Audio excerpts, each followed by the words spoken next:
অধ্যায় কর্ম। নবীজি সাল্লাল্লাহু আলাইহি ওয়াসাল্লাম বলেন, পরিমাপ ও ওজনে সতর্ক থাকো, মাপে কম বেশি করো না। পরিমাপে অসততায় অতীতে বহু জাতি ধ্বংস হয়ে গেছে। প্রসঙ্গ: ভালোভাবে কাজ। হাদিস 769। প্রতিটি কাজ তুমি সবচেয়ে ভালোভাবে করবে, এটাই আল্লাহর নির্দেশ। যখন কোনো পশুকে জবে করবে, সঠিক নিয়মে ভালোভাবে জবে করবে, যাতে পশুটির কষ্ট কম হয়। ছুরি ভালো করে সানিয়ে নেবে, যাতে দ্রুত জবে হয়ে যায়।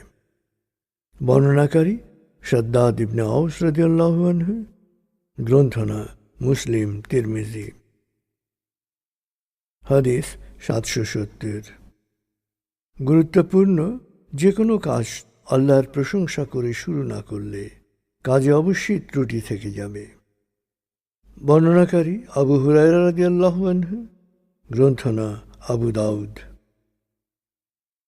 হাদিস 771। নিয়মিত আনন্দিত চিত্তে করতে সক্ষম এমন পরিমাণ আমল বা কাজ নেবে, তোমরা কাজে ক্লান্ত না হওয়া পর্যন্ত আল্লাহ সওয়াব দানে ক্লান্ত হন না। বর্ণনাকারী আয়েশা রাদিয়াল্লাহু আনহা। গ্রন্থনা বুখারী, মুসলিম। হাদিস 772। তোমার কাজ অনুসারেই তুমি পুরস্কার পাবে। গ্রন্থনা বাইহাকী। প্রসঙ্গ: কাজে বরকতের দোয়া। হাদিস 773। কোনো গুরুত্বপূর্ণ কাজ শুরু করতে চাইলে প্রথমে 2 রাকাত নফল নামাজ পড়ো, তারপর দোয়া করো, হে আল্লাহ, তুমি সর্বশক্তিমান আর আমি অক্ষম। আমি তোমার সাহায্য চাই, তোমার কাছে শক্তি চাই, তোমার মহা অনুগ্রহের ভাণ্ডার থেকে অনুগ্রহ চাই। হে আল্লাহ, তুমি সর্বজ্ঞ আর আমি অজ্ঞ, প্রকাশ্য বা গোপন সকল বিষয়ই তুমি অবগত। আমার সকল কাজ ও প্রয়াসের ফলাফল তুমি জানো। হে আল্লাহ, দুনিয়া ও আখিরাতের জন্যে আমার কাজটি যদি কল্যাণকর হয়, তবে তা করার শক্তি আমাকে দাও। আমার জন্যে কাজটি সহজ করে দাও। কাজে অফুরন্ত বরকত দাও। আর যদি আমার কাজটি দুনিয়া ও আখিরাতের জন্য অকল্যাণকর হয়, তবে এটি আমার কাছ থেকে দূরে সরিয়ে নাও। এ কাজের চিন্তা আমার মন থেকে দূর করে দাও। হে আল্লাহ, যেখানে আমার কল্যাণ রয়েছে তুমি আমাকে সেদিকেই পরিচালিত করো। তোমার সিদ্ধান্তের উপরই আমাকে শুকরগুজার থাকার তৌফিক দাও। দোয়া শেষ করে আল্লাহর কাছে আরাধ্য কাজ বা ইচ্ছার বিবরণ দেবে। বর্ণনাকারী জবির ইবনে আবদুল্লাহ রাদিয়াল্লাহু আনহু। গ্রন্থনা বুখারী। প্রসঙ্গ: জীবন উপকরণ।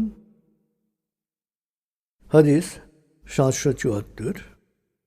ধর্মপরায়ণ মানুষের জন্য পরিশ্রম লব্ধ সম্পদ উত্তম নিয়ামত। বর্ণনাকারী আমর ইবনুল আস রাদিয়াল্লাহু আনহু। গ্রন্থনা মুফরাদ। হাদিস 775। হালাল উপার্জন করা ফরজ। বর্ণনাকারী আব্দুল্লাহ ইবনে মাসউদ রাদিয়াল্লাহু আনহু। গ্রন্থনা বাইহাকী। হাদিস 776। মিতব্যয়িতা উত্তম জীবিকার অর্ধেক। বর্ণনাকারী আব্দুল্লাহ ইবনে ওমর রাদিয়াল্লাহু আনহু। গ্রন্থনা বাইহাকী। হাদিস 777। এমন একটা সময় আসবে যখন একজন মানুষ তার উপার্জন বৈধ না অবৈধ, হালাল না হারাম, এই চিন্তার ব্যাপারে সম্পূর্ণ নিস্পৃহ হয়ে যাবে। বর্ণনাকারী আবু হুরায়রা রাদিয়াল্লাহু আনহু। গ্রন্থনা বুখারী।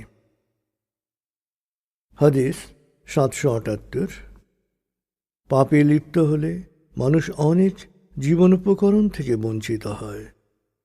বর্ণনাকারী সাওবান রাদিয়াল্লাহু আনহু, গ্রন্থনা ইবনে মাজা। হাদিস 779। আল্লাহর ওপর পুরোপুরি আস্থা রাখো, তিনি তোমাকে সেভাবেই জীবন উপকরণ দেবেন যেভাবে তিনি পাখিদের দিয়ে থাকেন। পাখিরা সকালে খালি পেটে বের হয় আর সন্ধ্যায় উদর পূর্তি করে নীরে ফেরে। বর্ণনাকারী ওমর ইবনে খাত্তাব রাদিয়াল্লাহু আনহু, গ্রন্থনা তিরমিজি মিশকাত। হাদিস 780। হালাল উপার্জনের জন্য মেহনত করো, প্রয়াস চালাও, এটা একটা গুরুত্বপূর্ণ কাজ। বর্ণনাকারী আনাস ইবনে মালিক রাদিয়াল্লাহু আনহু, গ্রন্থনা তাবারানী। হাদিস 781। তোমার মাধ্যমে যদি কেউ জীবনোপকরণ পায়, তার জীবনোপকরণ আটকে দেয়া তোমার গুনাহগার হওয়ার জন্যে যথেষ্ট। বর্ণনাকারী আবদুল্লাহ ইবনে আমর রাদিয়াল্লাহু আনহু, গ্রন্থনা আবু দাউদ মুসলিম। হাদিস 782। আল্লাহ তোমার জন্যে যে জীবন উপকরণ নির্ধারণ করে রেখেছেন তা পুরোপুরি না পাওয়া পর্যন্ত তুমি মারা যাবে না। আল্লাহ সচেতন থাকো এবং রিজিক সংগ্রহে সৎপন্থা অনুসরণ করো। বর্ণনাকারী জবির ইবনে আবদুল্লাহ রাদিয়াল্লাহু আনহু, গ্রন্থনা ইবনে মাজা। হাদিস 783। একদা নবীজি সাল্লাল্লাহু আলাইহি ওয়াসাল্লাম তার সাহাবীদের সাথে বসেছিলেন। তখন একজন শ্রমিক তাদের পাশ দিয়ে চলে গেল। উপস্থিত সাহাবীরা মন্তব্য করলেন, হায়, এর মেহনত যদি আল্লাহর পথে হতো তাহলে কতই না ভালো হতো। নবীজি সাল্লাল্লাহু আলাইহি ওয়াসাল্লাম তাদের মন্তব্যে সংশোধনী দিয়ে বললেন, যদি তার এই মেহনত তার সন্তানের লালন পালনের জন্য হয় তাহলে সে আল্লাহর পথেই কাজ করছে। তার মেহনত যদি তার পিতামাতার ভরণ পোষণের জন্য হয় তাহলেও একথা প্রযোজ্য হবে। অন্যের কাছে ভিক্ষা যাতে করতে না হয় সে উদ্দেশ্যে যদি সে মেহনত করে থাকে তাহলেও সে আল্লাহর পথেই কাজ করছে। তবে শুধু বিলাসী ভোগ্যপণ্য ক্রয়ের অর্থাৎ ফুটানি করার উদ্দেশ্যে যদি সে কাজ করে থাকে তবে সে শয়তানের পদাঙ্ক অনুসরণ করছে। গ্রন্থনা বুখারী কিদওয়াই। প্রসঙ্গ মেহনত। হাদিস 784। কঠোর পরিশ্রমে অর্জিত খাবারই শ্রেষ্ঠ তৃপ্তিদায়ক খাবার। বর্ণনাকারী আয়েশা রাদিয়াল্লাহু আনহা, গ্রন্থনা নাসাই। হাদিস 785। দাউদ আলাইহিসসালাম ও জাকারিয়া আলাইহিসসালাম কঠোর পরিশ্রম করে জীবিকা উপার্জন করতেন। বর্ণনাকারী আবু হুরায়রা রাদিয়াল্লাহু আনহু, গ্রন্থনা বুখারী মুসলিম। হাদিস 786। সৎ অন্ন অর্থাৎ সৎ ও পরিশ্রমলব্ধ জীবিকা সংগ্রহকারী আল্লাহর প্রিয় পাত্র। বর্ণনাকারী জুবাইর ইবনে আওয়াম রাদিয়াল্লাহু আনহু, গ্রন্থনা মিশকাত। হাদিস 787। হালাল উপার্জনের জন্য মেহনতকারী বিশ্বাসীকে আল্লাহ ভালোবাসেন। গ্রন্থনা তাবারানী। হাদিস 788। অক্লান্ত পরিশ্রম করো তাহলে আল্লাহ তোমাকে পুরস্কৃত করবেন। গ্রন্থনা বাইহাকি। হাদিস 789। একজন শ্রমিক বা কর্মচারীর সততা ও পরিশ্রমলব্ধ উপার্জনই শ্রেষ্ঠ উপার্জন। বর্ণনাকারী জুমাই ইবনে উমাইর রাদিয়াল্লাহু আনহু, গ্রন্থনা আহমদ। প্রসঙ্গ অধীনস্থের অধিকার। হাদিস 790। তোমার অধীনস্থরা তোমার ভাই, তোমার খাদেম। আল্লাহ তাদের উপর তোমাকে কর্তৃত্ব দিয়েছেন, তাই তাকে তাই খাওয়ানো উচিত যা নিজে খাও, তাই পড়ানো উচিত যা নিজে পড়ো। সামর্থ্যের বাইরে তাদের উপর কাজের বোঝা চাপিয়ে দিও না। যদি তাদের ভারী কাজ দাও, তবে নিজেরাও সে কাজ সম্পাদনে অতিরিক্ত মজুরি বা লোকবল দিয়ে সাহায্য করো। বর্ণনাকারী আবু যর গিফারি রাদিয়াল্লাহু আনহু, গ্রন্থনা তিরমিজি, ইবনে মাজাহ। হাদিস 791। বেতন ভাতা সুস্পষ্টভাবে নির্ধারণ না করে কাউকে কাজে নিয়োগ করবে না। গ্রন্থনা বাইহাকি। হাদিস 792।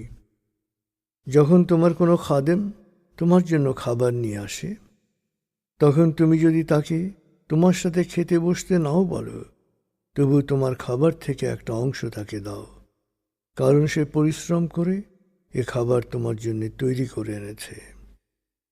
বর্ণনাকারী আবু হুরায়রা রাদিয়াল্লাহু আনহু, গ্রন্থনা বুখারী, ইবনে মাজাহ, তিরমিজি। হাদিস 793। অধীনস্থকে তার কর্ম সম্পাদনে সাহায্য করো। আল্লাহর সন্তুষ্টির জন্যে তুমি যা কিছুই করো না কেন, তা কখনো বৃথা যাবে না। বর্ণনাকারী আবু হুরায়রা রাদিয়াল্লাহু আনহু, গ্রন্থনা আহমদ, মুফরাদ। হাদিস 794। অধীনস্থের উপর কখনো কষ্টদায়ক কোনো কাজ চাপিয়ে দেবে না। আশাব্যঞ্জক কথা বলবে, নেতিবাচক কথা বলে নিরাশ করে দেবে না। বর্ণনাকারী আবু বুর্দা ইবনে আবু মুসা রহমতুল্লাহ আলাইহি, গ্রন্থনা বুখারী, মুসলিম, মিশকাত। হাদিস 795। কোনো অধীনস্থকে অন্যায় শাস্তি দেবে না, প্রহার করবে না। করলে মহাবিচার দিবসে এর বদলা নেওয়া হবে। বর্ণনাকারী আবু হুরায়রা রাদিয়াল্লাহু আনহু, গ্রন্থনা তাবারানী, বাইহাকি, মুফরাদ। হাদিস 796। অধীনস্থের সাথে ভালো ব্যবহার সৌভাগ্য বয়ে আনে, আর অধীনস্থের সাথে দুর্ব্যবহার দুর্ভাগ্য বয়ে আনে। বর্ণনাকারী রাফি ইবনে মাকিস রাদিয়াল্লাহু আনহু, গ্রন্থনা আবু দাউদ। হাদিস 797। অধীনস্থের সাথে দুর্ব্যবহারকারী জান্নাতে প্রবেশ করবে না। বর্ণনাকারী আবু বকর সিদ্দিক রাদিয়াল্লাহু আনহু, গ্রন্থনা তিরমিজি, আহমদ। হাদিস 798। যদি কেউ তার গৃহকর্মীর ওপর যৌন অপরাধের মিথ্যা অভিযোগ আনে, তবে অভিযোগকারীকেই মহাবিচার দিবসে এই অপবাদের শাস্তি দেয়া হবে। বর্ণনাকারী আবু হুরায়রা রাদিয়াল্লাহু আনহু, গ্রন্থনা বুখারী, মুসলিম। হাদিস 799। যখন কোনো কর্মচারী বা অধীনস্থ তার মনিবের খেদমত সুচারুরূপে করে আর পরিপূর্ণভাবে আল্লাহর ইবাদত করে, তখন সে দ্বিগুণ সওয়াব লাভ করে। বর্ণনাকারী আবদুল্লাহ ইবনে ওমর রাদিয়াল্লাহু আনহু, গ্রন্থনা বুখারী, মুসলিম। হাদিস 800। নির্ধারিত পারিশ্রমিকের বাইরে মালিকের অজ্ঞাতে কোনো কিছু নেয়া কর্মচারীর জন্যে মালিকের সম্পদ আত্মসাতের শামিল। বর্ণনাকারী আবদুল্লাহ ইবনে বুরাইদা রাদিয়াল্লাহু আনহু, গ্রন্থনা আবু দাউদ। হাদিস 801। অধীনস্থ কর্মীকে তার ভুল ত্রুটির জন্যে আমি কতবার ক্ষমা করব? একজন প্রশ্ন করল নবীজি সাল্লাল্লাহু আলাইহি ওয়াসাল্লামকে। নবীজি সাল্লাল্লাহু আলাইহি ওয়াসাল্লাম চুপ থাকলেন। দ্বিতীয়বার একই প্রশ্ন করার পরও নবীজি সাল্লাল্লাহু আলাইহি ওয়াসাল্লাম চুপ থাকলেন। তৃতীয়বার প্রশ্ন করার পর নবীজি সাল্লাল্লাহু আলাইহি ওয়াসাল্লাম উত্তর দিলেন, দৈনিক 70 বার ক্ষমা করবে। বর্ণনাকারী আবদুল্লাহ ইবনে ওমর রাদিয়াল্লাহু আনহু, গ্রন্থনা আবু দাউদ, তিরমিজি। প্রসঙ্গ ব্যবসা বাণিজ্য। হাদিস 802। একজন সৎ ও বিশ্বস্ত ব্যবসায়ী পরকালে নবী, সিদ্দিক ও শহীদদের সাহচর্য উপভোগ করবে। বর্ণনাকারী আবু সাঈদ খুদরি রাদিয়াল্লাহু আনহু। গ্রন্থনা তিরমিজি, দারাকুতনি। হাদিস 803। দৈহিক ও মানসিক পরিশ্রম এবং সৎ ব্যবসায়ী উপার্জনের উত্তম মাধ্যম। বর্ণনাকারী জুমাই ইবনে উমাইর রাদিয়াল্লাহু আনহু। গ্রন্থনা মিশকাত। হাদিস 804। পরিমাপ ও ওজনে সতর্ক থাকো, মাপে কম বেশি করো না। পরিমাপে অসততায় অতীতে বহু জাতি ধ্বংস হয়ে গেছে। বর্ণনাকারী আবদুল্লাহ ইবনে আব্বাস রাদিয়াল্লাহু আনহু। গ্রন্থনা তিরমিজি, মিশকাত। হাদিস 805। ক্রেতা ও বিক্রেতা আলাপ আলোচনা চূড়ান্ত করে স্থান ত্যাগ না করা পর্যন্ত লেনদেনের চুক্তি বাতিল করার অধিকার রাখে। লেনদেনের আলোচনায় যদি তারা সব সত্য আন্তরিকভাবে প্রকাশ করে তবে তাতে বরকত বা প্রবৃদ্ধি থাকে, আর যদি প্রয়োজনীয় তথ্য গোপন করা হয় তবে লেনদেনে বরকত নষ্ট হয়ে যায়। বর্ণনাকারী হাকিম ইবনে হিজাম রাদিয়াল্লাহু আনহু। গ্রন্থনা বুখারী, মুসলিম। হাদিস 806। কোনো পণ্য অগ্রিম ক্রয় করার পর তা নিজের হস্তগত হওয়ার আগে অন্যের কাছে বিক্রি বা হস্তান্তর করতে পারবে না। বর্ণনাকারী হাকিম ইবনে হিজাম রাদিয়াল্লাহু আনহু। গ্রন্থনা আবু দাউদ, নাসাই। হাদিস 807। খাদ্যশস্য ক্রয় করার পর তা নিজের হস্তগত না হওয়া পর্যন্ত পুনরায় বিক্রি করা বৈধ নয়। এ ধরনের লেনদেন থেকে দূরে থাকবে। বর্ণনাকারী আবদুল্লাহ ইবনে আব্বাস রাদিয়াল্লাহু আনহু। গ্রন্থনা বুখারী, মুসলিম। হাদিস 808। ফল বাগান নির্ধারিত মেয়াদে এবং নির্ধারিত পরিমাপে অগ্রিম ক্রয় বিক্রয় করা যাবে। বর্ণনাকারী আবদুল্লাহ ইবনে আব্বাস রাদিয়াল্লাহু আনহু। গ্রন্থনা বুখারী, মুসলিম। হাদিস 809। গাছের ফল পরিপক্ক হওয়ার আগে বিক্রয় করবে না। বর্ণনাকারী জবির ইবনে আবদুল্লাহ রাদিয়াল্লাহু আনহু।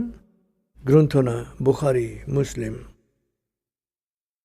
হাদিস 810। ক্ষেতের ফসল পরিপক্ক হওয়ার আগে ক্রয় বিক্রয় করবে না। বর্ণনাকারী আবদুল্লাহ ইবনে ওমর রাদিয়াল্লাহু আনহু। গ্রন্থনা বুখারী, আহমদ। হাদিস 811। জিনিস বন্ধক রেখে বাকিতে ক্রয় করা যাবে। বর্ণনাকারী আয়েশা রাদিয়াল্লাহু আনহা। গ্রন্থনা বুখারী, মিশকাত। হাদিস 812। নিলাম ডাকে মালামাল ক্রয় বিক্রয় করা যাবে। বর্ণনাকারী আনাস ইবনে মালিক রাদিয়াল্লাহু আনহু। গ্রন্থনা তিরমিজি, আবু দাউদ, মিশকাত। হাদিস 813। কোনো কিছু বিক্রি করার সময় অতিরিক্ত শপথ করা থেকে বিরত থাকো, এতে বিক্রি বাড়লেও বরকত নষ্ট হয়ে যায়। বর্ণনাকারী আবু হুরায়রা রাদিয়াল্লাহু আনহু। গ্রন্থনা বুখারী, মুসলিম। হাদিস 814। ক্রয় বিক্রয়ের লিখিত দলিল থাকা উচিত। বর্ণনাকারী আদ্দা ইবনে খালিদ রাদিয়াল্লাহু আনহু। গ্রন্থনা তিরমিজি, মিশকাত। হাদিস 815। কোনো কিছু কেনার জন্যে যখন একজন দরদাম করছে তখন তুমি সেখানে দরদাম করবে না। বর্ণনাকারী আবদুল্লাহ ইবনে ওমর রাদিয়াল্লাহু আনহু। গ্রন্থনা বুখারী, মুসলিম। হাদিস 816। একচেটিয়া ব্যবসার উদ্যোক্তারা গুরুতর অপরাধী। বর্ণনাকারী মামের রাদিয়াল্লাহু আনহু। গ্রন্থনা মুসলিম, মিশকাত। হাদিস 817। নকল ক্রেতা সেজে পণ্যের দাম বাড়িয়ে আসল ক্রেতাকে বেশি দামে কিনতে বাধ্য করো না। বর্ণনাকারী আবু হুরায়রা রাদিয়াল্লাহু আনহু। গ্রন্থনা মুসলিম। হাদিস 818। প্রতিযোগিতা করে প্রতারণার উদ্দেশ্যে কোনো জিনিসের দাম বাড়াবে না। বর্ণনাকারী আবু হুরায়রা রাদিয়াল্লাহু আনহু, গ্রন্থনা বুখারী, মুসলিম। হাদিস 819। নিত্য প্রয়োজনীয় পণ্য আমদানিকারক, প্রস্তুতকারক ও সরবরাহকারীরা কল্যাণ লাভ করবে, কিন্তু বেশি মূল্যে বিক্রি করার উদ্দেশ্যে মজুদ রাখার জন্যে মজুতদাররা অভিশপ্ত হবে। বর্ণনাকারী ওমর ইবনে খাত্তাব রাদিয়াল্লাহু আনহু, গ্রন্থনা ইবনে মাজাহ, দারিমি। হাদিস 820। মূল্যবৃদ্ধির উদ্দেশ্যে খাদ্যদ্রব্য 40 দিন গুদামজাত করা গুরুতর পাপ। এরপর সে যদি সব মাল দানও করে দেয়, তবুও তার এ পাপের প্রায়শ্চিত্ত হবে না। বর্ণনাকারী আবু উমামা রাদিয়াল্লাহু আনহু, গ্রন্থনা রাজিন, মেশকাত। হাদিস 821। মজুদদাররা কতই না জঘন্য। দ্রব্যমূল্য কমলে তারা চিন্তিত হয়, আর দ্রব্যমূল্য বাড়লে তারা আনন্দিত হয়। বর্ণনাকারী মুআজ রাদিয়াল্লাহু আনহু, গ্রন্থনা রাজিন, বাইহাকি, মেশকাত। হাদিস 822। ব্যবসায়িক অংশীদাররা পরস্পরের প্রতি বিশ্বস্ত ও সৎ থাকলে আল্লাহ অংশীদারি ব্যবসায় প্রবৃদ্ধি বা বরকত দেন, কিন্তু যখনই অংশীদাররা একজন আরেকজনকে প্রতারিত করতে শুরু করে, তখনই তিনি প্রবৃদ্ধি প্রত্যাহার করেন। বর্ণনাকারী আবু হুরায়রা রাদিয়াল্লাহু আনহু, গ্রন্থনা আবু দাউদ, মেশকাত। হাদিস 823। ক্রয় বিক্রয় ও পাওনা টাকার তাগাদায় যে নমনীয়তা ও সৌজন্যবোধের পরিচয় দেয়, আল্লাহ তার উপর রহমত বর্ষণ করেন। বর্ণনাকারী জবির ইবনে আবদুল্লাহ রাদিয়াল্লাহু আনহু, গ্রন্থনা বুখারী। প্রসঙ্গ ভোগ্যপণ্য ও ধন সম্পদ। হাদিস 824।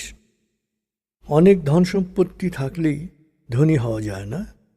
যার হৃদয় পরিতৃপ্ত, সেই হচ্ছে সত্যিকার ধনী। বর্ণনাকারী আবু যর গিফারি রাদিয়াল্লাহু আনহু, গ্রন্থনা বুখারী, তাবারানী। হাদিস 825। প্রত্যেক সম্প্রদায় বা জাতিকে পরীক্ষা দিতে হবে।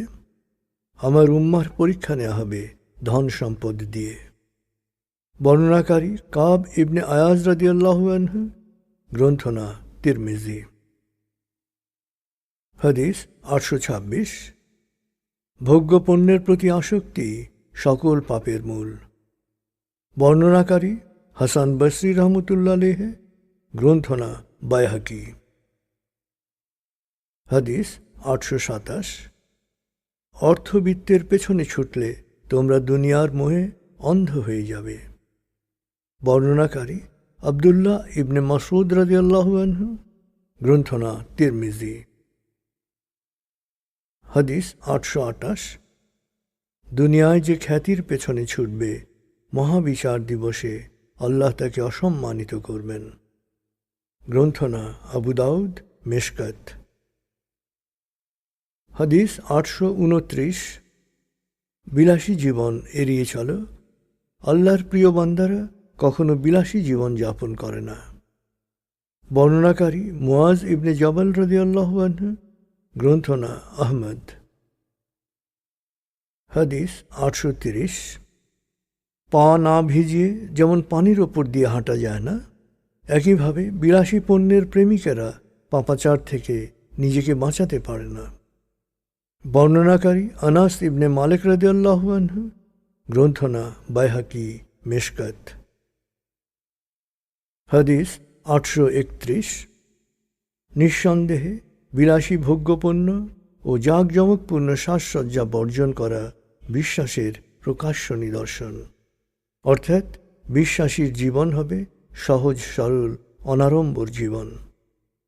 বর্ণনাকারী আবু উমামা আয়াস ইবনে সালাবা রাদিয়াল্লাহু আনহু, গ্রন্থনা আবু দাউদ। হাদিস 832। তুমি যদি আমাকে ভালোবাসো তবে সহজ, সাধারণ, অনাড়ম্বর জীবনের জন্যে তৈরি হও। কেননা প্লাবনের পানি যে গতিতে গন্তব্যে পৌঁছায়, যারা আমাকে ভালোবাসে তাদের কাছে সাধারণ অনাড়ম্বর জীবন তার চেয়েও দ্রুত গতিতে পৌঁছায়। বর্ণনাকারী আবদুল্লাহ ইবনে মুগাফফাল রাদিয়াল্লাহু আনহু, গ্রন্থনা তিরমিজি। হাদিস 833। অর্থ পূজারী শীর্ষধনী, জাহান্নাম হবে যার গন্তব্য। মহাবিচার দিবসে জাহান্নামের অগ্নিকুণ্ডে একবার নিক্ষেপ করে আবার তাকে তুলে আনা হবে। এরপর তাকে জিজ্ঞেস করা হবে, হে আদম সন্তান, তুমি কি দুনিয়ায় কখনো কোনো ভালো কিছু পেয়েছ? কখনো কোনো স্বস্তি বা শান্তি পেয়েছ? সে শপথ করে বলবে, হে আমার প্রতিপালক, কখনো তেমন কিছু পাইনি। আর দুনিয়ায় প্রবল প্রতিকূলতা মোকাবেলাকারী, দারিদ্র জর্জরিত বিশ্বাসী মানুষ, জান্নাত হবে যার গন্তব্য। তাকে একবার জান্নাত থেকে ঘুরিয়ে এনে জিজ্ঞেস করা হবে, তুমি কি কখনো প্রতিকূলতা দেখেছ বা কোনো অভাব অনটনে দিন কাটিয়েছ? সে আল্লাহর শপথ করে বলবে, না, আমি কখনো কোনো প্রতিকূলতা দেখিনি কোনো অভাব অনটন। বর্ণনাকারী আনাস ইবনে মালিক রাদিয়াল্লাহু আনহু, গ্রন্থনা মুসলিম। হাদিস 834। পৃথিবীতে 4 ধরনের মানুষ আছে। প্রথম ধরনের মানুষ হচ্ছে যাকে আল্লাহ অর্থবিত্ত ও সত্য জ্ঞান দিয়েছেন এবং যে সেই অর্থবিত্ত জ্ঞানকে কাজে লাগায় মানুষের কল্যাণে, সবার প্রতি তার দায়িত্ব পালন করে এবং আল্লাহর ইবাদত করে। এরা সাফল্যের প্রথম সারিতে থাকবে।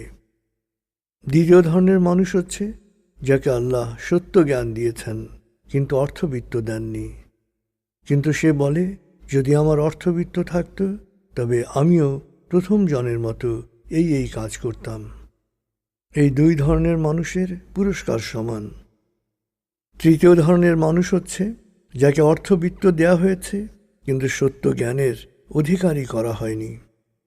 তারা সম্পদের উপর গড়াগড়ি খায়। এরা আল্লাহ সচেতনও না, আবার আত্মীয় স্বজন বা সমাজের প্রতি তাদের দায়িত্ব পালন বা তাদের মধ্যে কোনো সুবিচার করে না। এরা মর্যাদার দিক থেকে হবে নিকৃষ্ট। আর চতুর্থ ধরনের মানুষ হচ্ছে যারা অর্থবিত্ত বা সত্য জ্ঞান কোনোটাই পায়নি। এরা বলে, আমার যদি অর্থবিত্ত হতো তবে আমিও অর্থবিত্তের উপর গড়াগড়ি খেতাম, অর্থাৎ যথেচ্ছ ভোগ করতে পারতাম।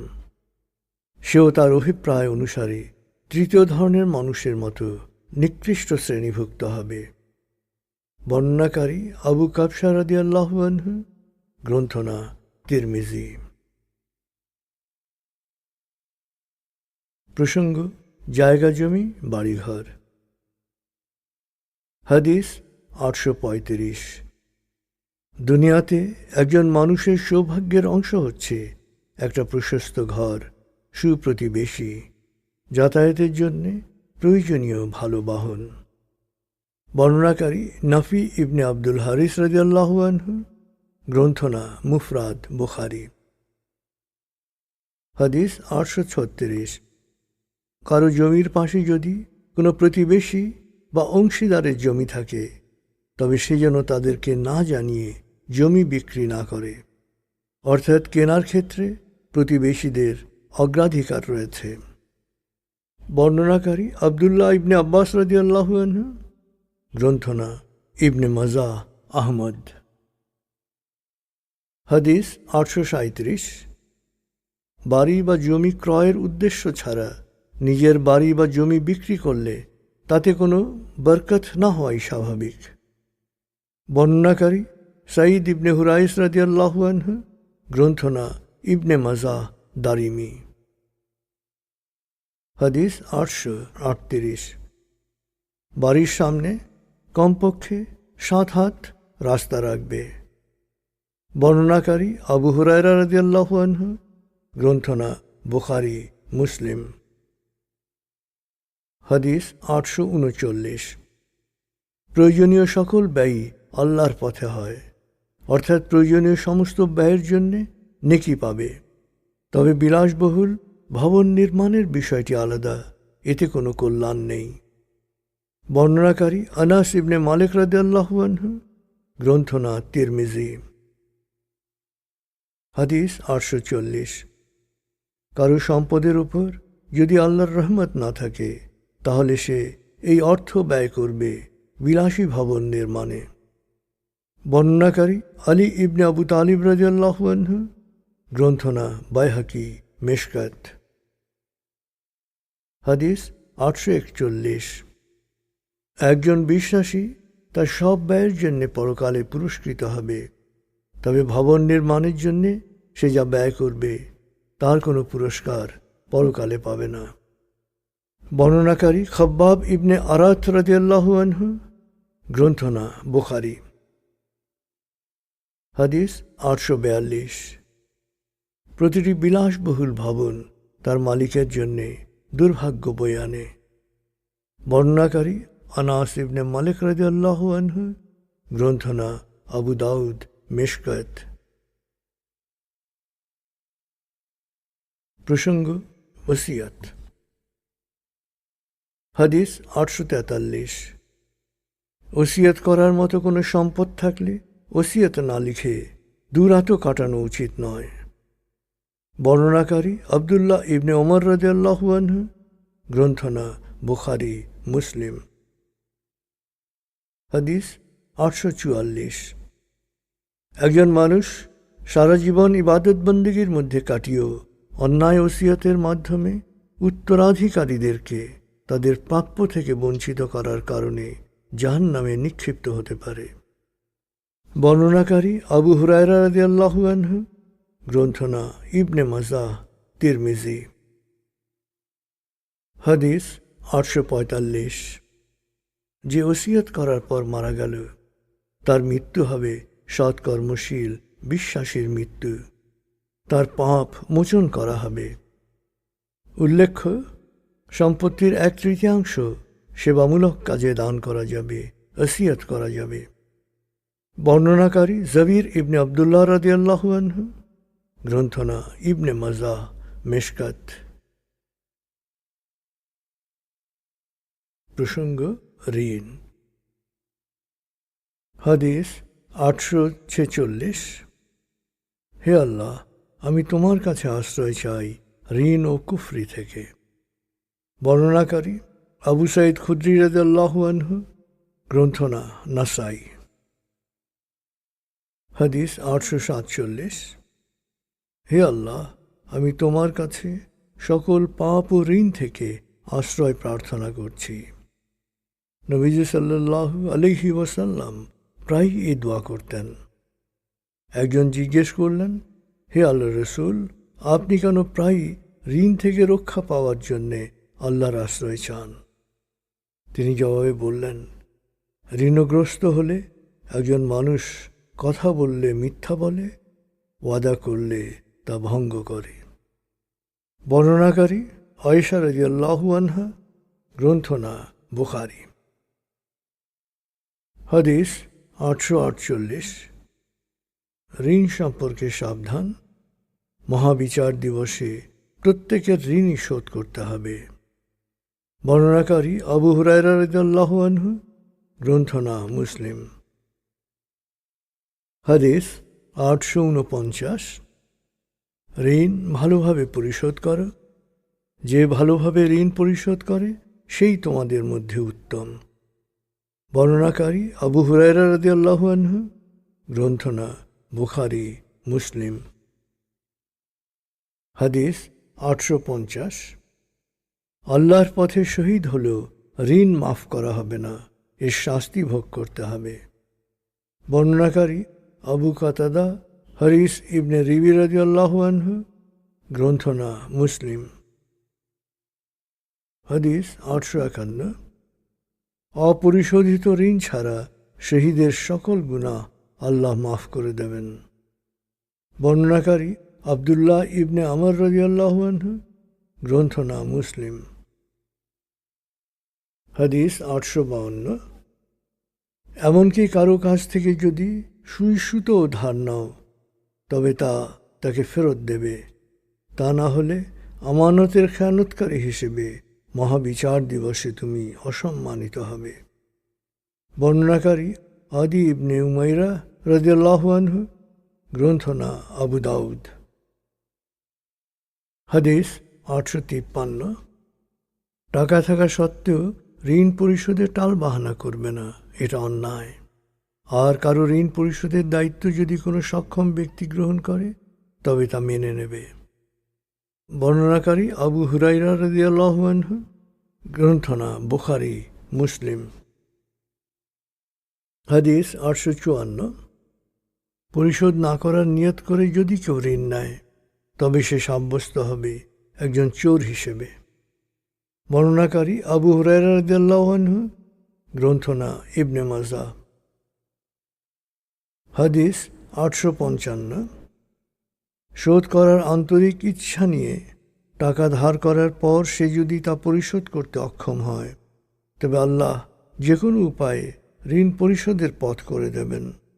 তবে প্রথম থেকেই যদি তার ঋণ শোধ করার কোনো ইচ্ছা না থাকে, এই বদ নিয়তের জন্যে আল্লাহ তার সর্বনাশের পথ খুলে দেবেন।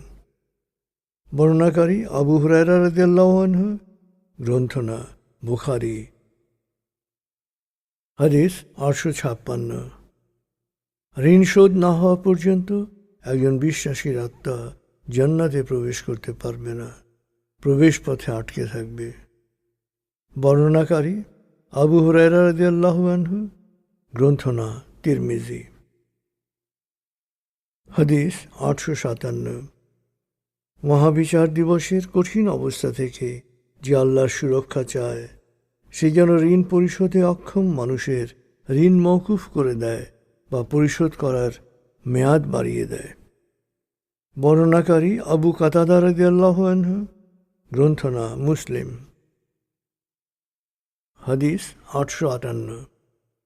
অনেকের সাথে আর্থিক লেনদেন রয়েছে এমন এক ব্যক্তি তার কর্মচারীদের বলে রেখেছিল, যখন তোমরা টাকা আদায় করতে যাবে তখন যদি এমন কাউকে দেখো যে সে টাকা দিতে অক্ষম তাহলে তার ঋণ মওকুফ করে দিও।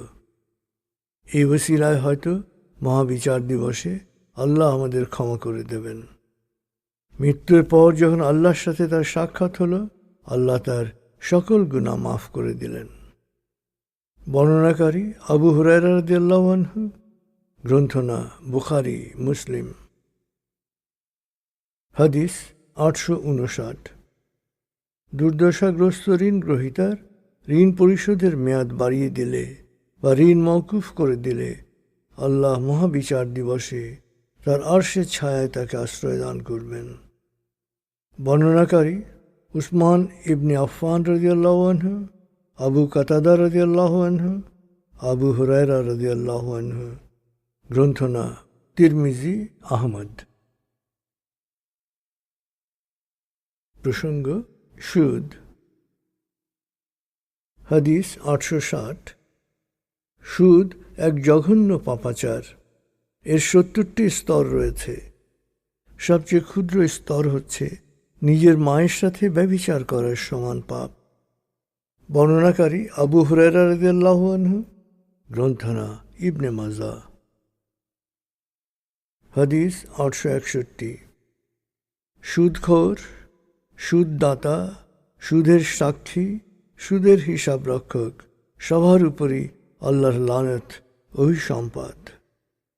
বর্ণনাকারী আব্দুল্লাহ ইবনে মাসউদ রাদিয়াল্লাহু আনহু, গ্রন্থনা মুসলিম তিরমিজি। হাদিস 862। সুদ বাবদ প্রাপ্ত একটি দিরহামও 36 বার ব্যভিচার করার সমান পাপ বহন করে। বর্ণনাকারী আব্দুল্লাহ ইবনে হানজালা রাদিয়াল্লাহু আনহু, গ্রন্থনা আহমদ বাইহাকি। প্রসঙ্গ বিচারক। হাদিস 863। ন্যায়পরায়ণ শাসক ও বিচারকেরা আল্লাহর সামনে আলোকোজ্জ্বল চেয়ারে আসন গ্রহণ করবে। পরিবার পরিজন হোক বা সাধারণ মানুষ, সব ক্ষেত্রেই এরা ন্যায় ও সুবিচারের নীতি অনুসরণ করে। বর্ণনাকারী আব্দুল্লাহ ইবনে আমর রাদিয়াল্লাহু আনহু, গ্রন্থনা মুসলিম। হাদিস 864। বিচারকেরা 3 শ্রেণীভুক্ত। 1, যারা ন্যায় বিচার করে, জান্নাত হবে তাদের নিবাস। 2, যারা বিচারে অসততা করে, জাহান্নাম হবে তাদের আবাস। 3, যারা যেমন ইচ্ছা তেমন বিচার করে, তাদের গন্তব্য জাহান্নাম। বর্ণনাকারী বুরাইদা ইবনে আল হাসিব রাদিয়াল্লাহু আনহু, গ্রন্থনা আবু দাউদ ইবনে মাজা। হাদিস 865। মখজুমি গোত্রের অভিজাত এক মহিলাকে চুরির দায়ে দণ্ড প্রদান করা হয়। কুরাইশরা তখন ওসামা ইবনে জায়েদের মাধ্যমে হাত কাটার নির্দেশের ব্যাপারে নমনীয় হওয়ার জন্য আবেদন করল। নবীজি সাল্লাল্লাহু আলাইহি ওয়াসাল্লাম কঠোরভাবে ওসামাকে বললেন, তুমি কি আল্লাহর বিধান রদ করার সুপারিশ করছ? তারপর দাঁড়িয়ে সবার উদ্দেশ্যে বললেন, তোমাদের পূর্ববর্তী উম্মতেরা পক্ষপাতিত্বের জন্যই ধ্বংস হয়ে গেছে। তারা তাদের অভিজাত ব্যক্তিদের রেহাই দিত আর দুর্বলদের ক্ষেত্রে অপরাধের জন্য শাস্তির বিধান কার্যকর করত। আল্লাহর শপথ, আমার কন্যা ফাতিমাও যদি চুরির অপরাধে অপরাধী সাব্যস্ত হতো, তবে আমি তারও হাত কেটে দিতাম। বর্ণনাকারী আয়েশা রাদিয়াল্লাহু আনহা, গ্রন্থনা বুখারী মুসলিম। হাদিস 866। আত্মীয় অনাত্মীয় নির্বিশেষে অন্যায়ের যথাযোগ্য শাস্তি দেবে। আল্লাহর অনুশাসন অনুসারে ন্যায় বিচার করতে গিয়ে কারো সমালোচনায় পিছিয়ে যাবে না। গ্রন্থনা মেশকাত ইবনে মাজা। হাদিস 867। অবৈধভাবে কাউকে সাহায্য করার জন্যে কেউ যদি সুবিচার ও নৈতিকতার নীতিমালা লঙ্ঘন করে, তবে সে পরকালে সবচেয়ে ক্ষতিগ্রস্তদের কাতারে স্থান পাবে। গ্রন্থনা মেশকাত। হাদিস 868। তুমি যদি কারো অনুপস্থিতিতে তার বিরুদ্ধে আনীত ভিত্তিহীন অভিযোগ খণ্ডন করে তার সম্মান রক্ষা করো, তবে আল্লাহ নিশ্চয়ই তোমাকে জাহান্নামের আগুন থেকে রক্ষা করবেন। বর্ণনাকারী আবু দারদা রাদিয়াল্লাহু আনহু, গ্রন্থনা বাইহাকি। হাদিস 869। একদা সাহাবীদের সাথে আলাপকালে নবীজি সাল্লাল্লাহু আলাইহি ওয়াসাল্লাম তাদের সতর্ক করে বলেন, আমি তোমাদের মতোই মানুষ। তোমরা বিচারের জন্যে আমার কাছে বিবাদ নিয়ে আসো। তোমাদের মধ্যে যারা পারদর্শী, তারা মামলার রায় পক্ষে নেওয়ার জন্যে বিষয়টি সুন্দরভাবে উপস্থাপন করতে পারো। এই কুশলী উপস্থাপনার কারণে যদি কখনো আমার রায় তোমাদের পক্ষে চলে যায়, তবে তা বাস্তবায়িত করো না, কারণ তোমাদের মিথ্যা শপথের ভিত্তিতে আমি তোমাদের যা দেব তা তোমাদেরকে সরাসরি জাহান্নামে নিয়ে যাবে। বর্ণনাকারী উম্মে সালামা রাদিয়াল্লাহু আনহা, গ্রন্থনা বুখারী মুসলিম। প্রসঙ্গ শাসক। হাদিস 870। একজন ন্যায়পরায়ণ শাসককে সম্মান করার মধ্য দিয়ে আসলে আল্লাহর মহিমাকেই সম্মান করা হয়।